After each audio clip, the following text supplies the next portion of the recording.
জাহিদ নামে এক গল্পলেখক টানা রিকশায় করে গ্রামের নির্জন রাস্তা দিয়ে যাচ্ছে।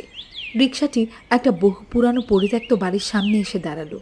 তিনি একটা গল্প লেখার জন্য এই বাড়িটিতে কিছুদিনের জন্য ভাড়া নিয়েছেন। বাড়িটা দেখতে খুবই ভয়ানক, দেখে যেন গায়ের লোম দাঁড়িয়ে যাচ্ছে। জাহিদ গেট দিয়ে ভেতরে প্রবেশ করল। বাড়িটি জাহিদের কাছে পরিচিত মনে হতে লাগলো, যেন সে এই বাড়িটি অনেক আগে থেকেই চেনে। সে কিছুক্ষণ বাড়িটির দিকে তাকিয়ে রইল। এরপর রিকশা চালকের দিকে তাকাতে দেখল সে এক দৃষ্টিতে বাড়ির দিকে তাকিয়ে আছে। কি হয়েছে? আমার ব্যাগগুলো ভিতরে নিয়ে এসো। না বাবু, আমি ভিতরে যাইতে পারুম না। এনে নিয়ে আইতে কইছেন, আমি নিয়ে আইছি। এখন ভেতরে আপনি একাই যান। এই বলে রিকশা চালক সেখান থেকে চলে গেল। জাহিদ কিছু বুঝতে না পেরে বাড়ির ভেতরে যেতে লাগলো।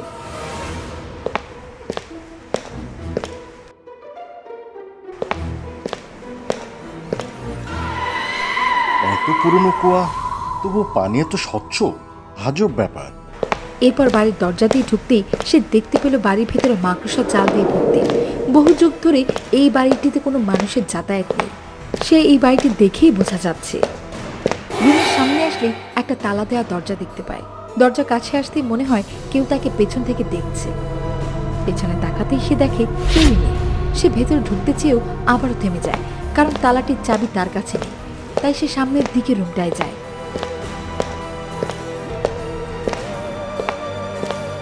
ইস, কত ময়লা!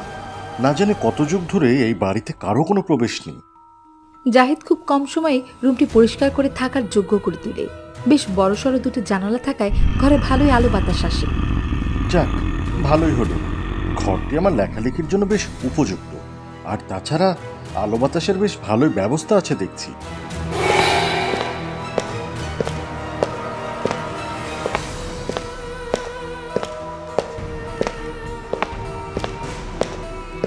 বিকেলবেলা সে একটি চায়ের দোকানে আসে চা খেতে। সেখানে কিছু লোকজনও ছিল। চা খেতে খেতে তারা গল্প করতে থাকে। আপনার এই গ্রামে নতুন মনে হচ্ছে, আগে তো কখনো দেখিনি। আমি আজই এই গ্রামে এসেছি। আমি একজন গল্প লেখক।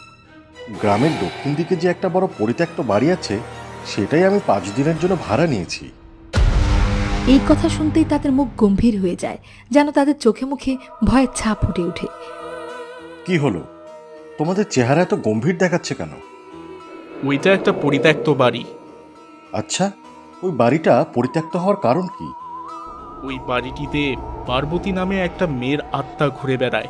বাড়িটির পাশেই একটা রুম আছে, যেখানে শ্যামল নামের একজন শিক্ষক বাস করত। তার সাথে পার্বতীর প্রেমের সম্পর্ক ছিল। কিছুদিন পর শোনা যায় শ্যামল পার্বতীর সাথে প্রতারণা করে অন্য একজনকে বিয়ে করেছে।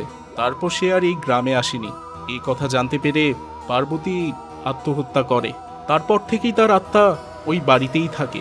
আর ওই বাড়ির একটা রুমে পার্বতীর কিছু জিনিসপত্রও এখনো আছে। কেউ কি তাকে দেখেছেন?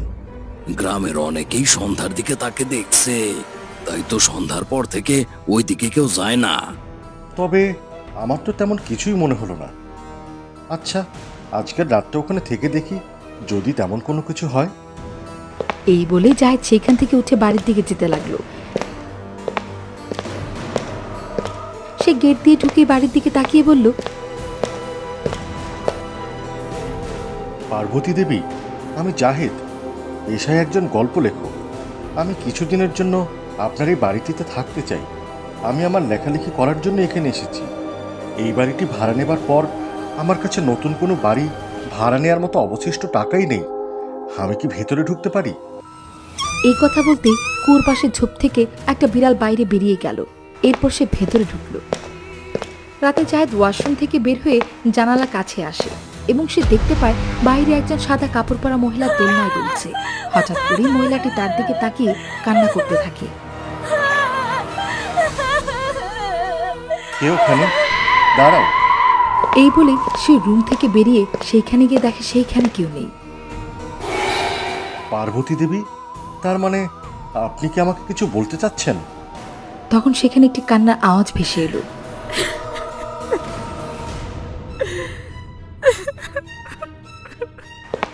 জাহিদ তখন ঘরের দিকে ছুটে গেল। লক্ষ্য করল টেবিলের উপর একটা কাগজের টুকরা রাখা আছে। সেই টুকরোটা হাতে নিয়ে দেখতে পেল সেখানে লেখা আছে, মনে করো আমাকে। এরপর হঠাৎ একটি জোরে হাওয়া জাহিদের উপর দিয়ে বয়ে গেল। জাহিদ মাটিতে পড়ে যায়। তখন তার মনে পড়তে থাকে,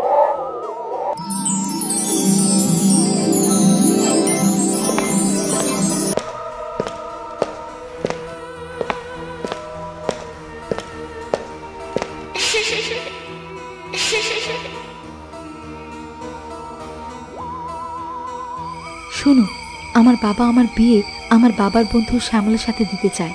আমি এখন কি করব? তুমি তোমার বাবাকে বুঝিয়ে বলো আমাদের কথা, তাহলেই রাজি হবে। ঠিক আছে, কাল তুমি আর আমি একসাথে গিয়ে বাবাকে বোঝাবো। কাল সকালে তুমি আমাদের বাড়িতে এসো। তাহলে এখন আমি যাই।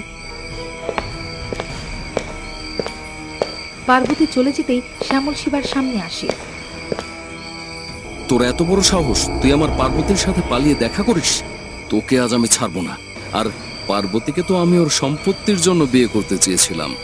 এখন ওকে বিয়ে করে বিয়ের কিছুদিন পরেই তোর কাছে পাঠিয়ে দেব। এই বলে শ্যামল শিবাকে ছুরি দিয়ে আঘাত করে।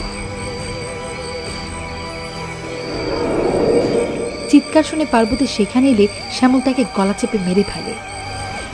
এরপর শ্যামল তাদের দুজনকেই একে একে টেনে নিয়ে কুয়োতে ফেলে দেয়। আর সেখানে একটি মিথ্যার চিঠি রেখে আসে, যেন সবাই ভুল বুঝে। শিবা উঠে দাঁড়ায়।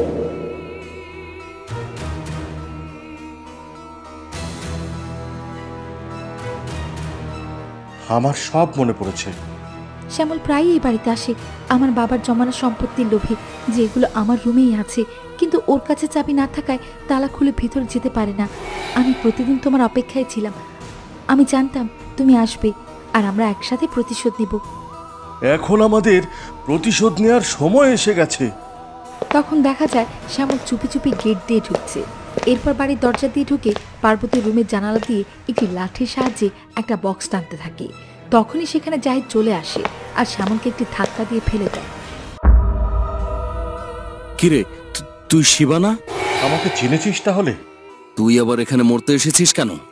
এই বলে শ্যামল উঠে দাঁড়ায় আর পকেট থেকে ছুরি বের করে জাহিদকে আঘাত করতে যায়। তখন সেখানে পার্বতী আত্মা চলে আসে আর জাহিদের ভেতরে ঢুকে যায়।